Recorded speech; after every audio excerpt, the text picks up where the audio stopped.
আসসালামু আলাইকুম। আজকে ঢ্যাঁড়সের ভীষণ মজার একটা রান্না শেখাবো। অনেকে এটা ঢ্যাঁড়স বলেন, অনেকের এলাকায় এটা ভেন্ডি নামেও পরিচিত। যেখানে যে নামেই ডাকুক না কেন, অনেকের প্রিয় সবজি এটি। ঢ্যাঁড়স ভাজি খেতে যেমন মজার হয়, এটা রান্না করলেও কিন্তু অনেক ভালো লাগে। ঢ্যাঁড়স অনেকভাবে রান্না করা যায়। এখন আপনাদের দেখাবো ঢ্যাঁড়স যেভাবে রান্না করলে সবচেয়ে বেশি মজার হয়। চলুন রান্নার প্রসেস শুরু করি। ঢ্যাঁড়সের মজাদার এ রান্নার জন্য প্রথমে চুলায় একটা প্যান বসিয়ে দিয়েছি। প্যানে দিচ্ছি হাফ কাপ বা 100 ml মতো তেল। চুলার আঁচ হাই করে দিয়ে তেল গরম করে নিব। এখানে আমি আধা কেজি ঢ্যাঁড়স কেটে নিয়েছি। কিভাবে কেটেছি দেখতেই পাচ্ছেন। প্রতিটা ঢ্যাঁড়স 2 ইঞ্চি সাইজে কেটেছি। তেল গরম হয়ে এলে ঢ্যাঁড়সগুলো দিয়ে দিচ্ছি।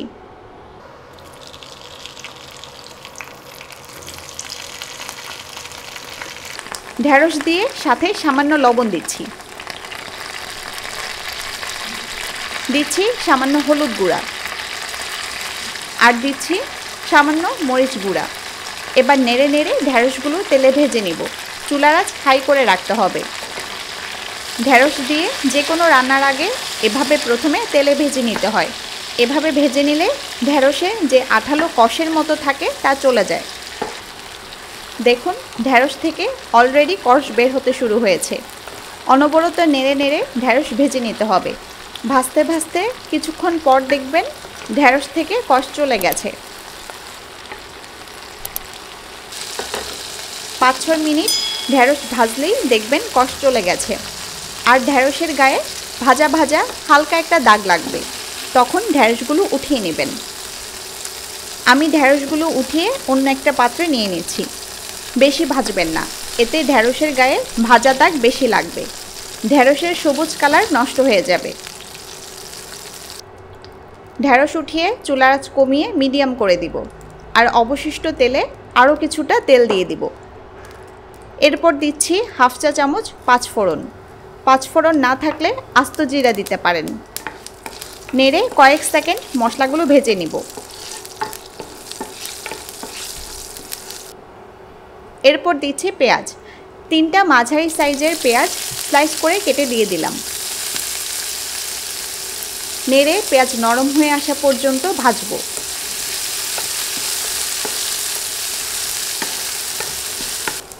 দুই 3 মিনিট পেঁয়াজ ভেজে নিয়েছি। এখন দিচ্ছি রসুন বাটা। 1 চা চামচ রসুন বাটা দিয়ে নেড়ে 30 সেকেন্ড ভেজে নিব। এরপর দিচ্ছি 1 চা চামচ হলুদ গুঁড়া, 1 চা চামচ মরিচ গুঁড়া, 1 চা চামচ ধনিয়া গুঁড়া, 1 চা চামচ জিরা গুঁড়া দিলাম। আর দিলাম 1 চা চামচ লবণ। নেড়ে মশলাগুলো মিশিয়ে দিচ্ছি। সামান্য একটু পানি দিচ্ছি যাতে গুঁড়া মশলাগুলো পুড়ে না যায়।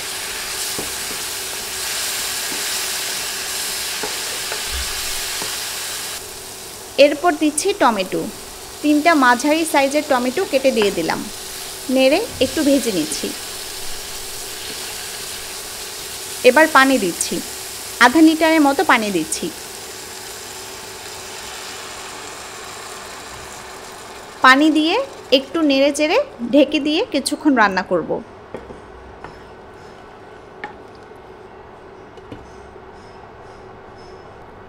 পানি দিয়ে ঢেকে 5 মিনিটের মতো রান্না করেছি। টমেটো প্রায় গলে এসেছে। এখন আগে থেকে ভেজে রাখা ঢ্যাঁড়স দিয়ে দিব। সাথে 4টা আস্ত কাঁচামরিচ দিয়ে দিচ্ছি। ভাজার সময় ঢ্যাঁড়স কিন্তু কিছুটা সেদ্ধ হয়েছিল। ভাজা ছাড়া কিন্তু ঢ্যাঁড়স রান্না করতে যাবেন না। এতে ঢ্যাঁড়সের কষ রান্নায় যোগ হয়ে স্বাদ বিশ্রী হয়ে যাবে। দেখতে ও খেতে কোনোটাই ভালো হবে না। নেড়ে দিয়ে ঢেকে রান্না করব। ঢ্যাঁড়স দিয়ে 7-8 মিনিট রান্না করলেই হবে।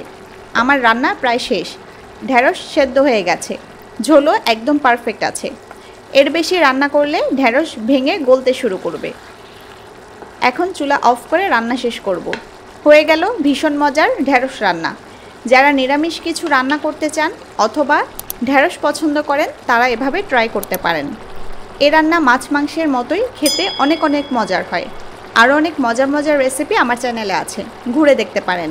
সবাই ভালো থাকুন, সুস্থ থাকুন। আল্লাহ হাফেজ।